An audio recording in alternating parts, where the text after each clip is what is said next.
This is Gary Atencio with CNTV, and today we're in Boulder, Colorado. I am here at Rakka Ramen. Since 2017, here in the United States, they have been providing authentic Japanese food ready for the world.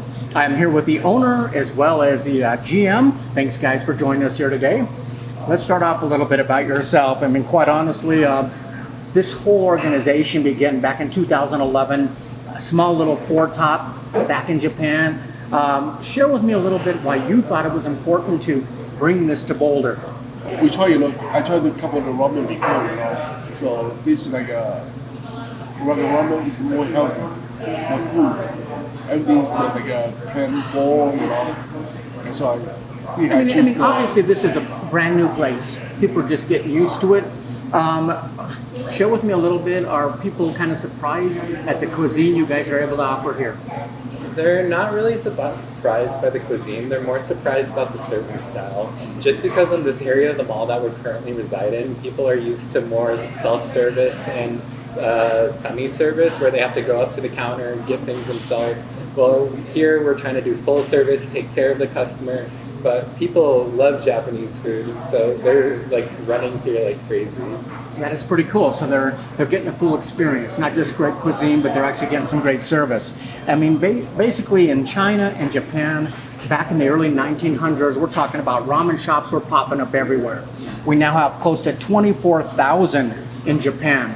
I mean, obviously, this is pretty popular. Ramen, do you think it's getting pretty popular here in Boulder and something that people enjoy? Well, we just knew that opening up a ramen restaurant over here, especially after the successes of Ryosuke, the executive chef of the company, since he started off with Nishiya Zabu in Japan, which got a reward in Roppongi. He started the Amber Ramen there, and then it just led into this company where the Amber happens to be the most popular here as well. I mean, obviously what separates you guys is the taste of this 100% plant broth. Tell me about that. What makes that kind of unique?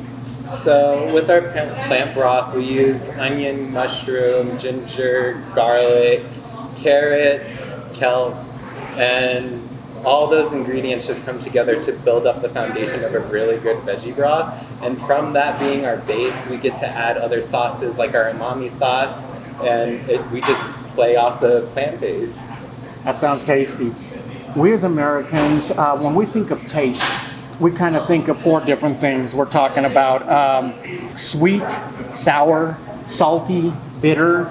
Yet in Japan, they almost have added a sixth one, which is basically umami. Tell me what that is. What does that mean?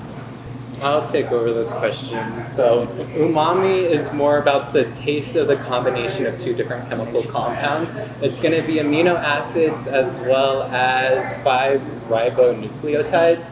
And the combination of those two chemical compounds just create a new sensation of flavor. And that's why in Japan, they feel that it should be a 6 because it's just a definite new experience. I mean, I like how you explain it. It's almost like a filling. It's a combination of all those together. Fermented seasonings. What is fermenting? Does it take quite a while? And is that a pretty labor intensive? What's done in the back room? So at this franchise location ourselves, we don't take into the process of making the fermented sauce ourselves. That's what we let the corporate company over in California do. So over here, we're focusing on making sure that the broth is perfect, that the broth is made fresh daily, because we're already getting the umami sauce from California, so it's our job to continue producing the plant-based part. That is interesting. I mean, first of all, you're not using any fatty ingredients. It's low calorie. It's not a high calorie situation. It's definitely not a meat based. I mean, this makes it pretty healthy for people. Do you think people here in Boulder are pretty health conscious? People here in Boulder are pretty health conscious, but the thing we are kind of running into is people are really used to only 2 types of ramen. That's going to be the tonkatsu ramen and chicken ramen. So we get a lot of people coming into here wanting bone broth ramen, which we don't really offer here. So from that, we had to create a dish, which we have our garnet ramen, which is going to be a miso broth, but we made it so that it's going to have mimic the way a bone broth feels and tastes inside your mouth. So you guys are expanding what people are used to a little bit. Exactly. They come in, they expect a little something, but they get exposed to something that's kind of exciting. Somebody who hasn't eaten this before, maybe they're not even familiar with it. What off that menu would you recommend to get them started? Immediately, I would go for the amber, just because the amber, since it uses soy sauce, you kind of get this char flavor. And using char soup work on as one of the toppings as well. Just the char flavor in the broth and the char on top just like blend together so well. I mean, I see the common meat most use is like a grilled pork. Correct. Do you think grilled pork is the most popular, or is chicken kind of close second? Pork is going to be the most popular. It's like I said, that tonkatsu ramen. Tonkatsu is a pork-based bone broth, and so from that, we are just trying to really get away from the bone broths and put it more as a topping. That way, we can include more specialty food groups such as vegan and vegetarian. Because if it's in the broth, we can't really take it out. For those of the folks out there that don't want to jump into a bowl right away, maybe they want to start off with an appetizer. Is there one that seems to be a little more popular that people kind of tend to try? I mean, I noticed you can try every meat on the appetizers: beef, chicken, shrimp. I even seen a octopus, if I was correct. Do people kind of like trying to mix them up a little bit and trying a little something different? So some people really like modify it really crazily. Some people just get the broth and noodles. Some people get every single topping that we have to offer. It really just depends on your personal choice as well as how much you're willing to eat. For people out there, obviously noodle lovers, we've got noodle lovers, you're going to find ramen here. For people that like rice, they want to mix it up a little bit, you also offer rice bowls, not only as maybe an appetizer, but also as a meal.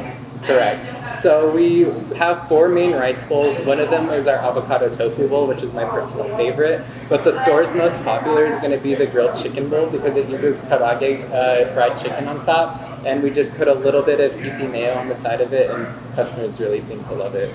That is very cool. I notice you guys have a pickup behind me here. Not only can folks come in and actually eat, but you actually offer delivery as well, where they can pick up. Tell me. Exactly. So currently we're only offering delivery through DoorDash, but we're going to be expanding to Hungry Buffs as we're in Boulder, Uber Eats, and most likely Postmates as well. This is just to make sure that we can get our food out to multiple people, because the entire purpose of this restaurant originally was to share ramen with the world. So from that, as well as we have to take precautions with COVID at the moment, so that's why we're doing delivery and pickup as well. Though we would enjoy people to come in and get the full experience, it's just not possible for some people at the moment. Definitely so. I mean, if I look at the menu, I'm obviously seeing something for everyone. I mean, you're going to find something you love, but for people out there that have maybe a stricter diet, like a vegan diet, you have quite a few things there. Is that important that you offer those as well? It really is important, so much important to the fact where we have 5 ramens that we do not change and 1 specialty ramen. And so out of 3 of those 5 main ramens that we keep all the time, the broth is 100% vegan. Even inside the normal version, the only thing that's not vegan in the normal version is going to be the toppings. So what I'm talking about is going to be the garnet, spicy garnet, and quartz. And so with vegan options available, especially with the main items on our menu, we're trying to be inclusive. It's the funnest thing. We love coming out, trying new places. Obviously, this is brand new for Boulder. I think it's kind of a treat because of the fact that there's only a handful of these across the nation. We're talking about in the West. They just put one there in Texas. We've got one now here in Boulder. Let me ask you, as the owner here, you decided to bring this to Boulder. Obviously, kind of exciting for you to share your cuisine, if you will, with Boulder. Is it rewarding for you to see people come in and try something new? Yeah. Definitely so, right? Of course. Viewers, let's take a look at the bottom of the screen right there. What you're going to see is their website. On the website, first of all, you can check out the menu. Obviously, you can order online, but the best way to really experience this is come on in. They have a beautiful location right here, great parking out in front. And the best part about it is not just great food, but we're talking about healthy food. This is food that is easy to digest. We're talking about low calorie. Very beneficial for your health, but the best part, you can come in and we're talking about a staff that's going to serve you. This isn't a go up and take care of yourself. They're really going to serve you and make sure you enjoy the experience. Brand new for Boulder, that is Rakka Ramen, right here in the States since 2017. Award-winning, real Japanese soul food. This is Gary Atencio with CNTV. And if you don't know, now you know.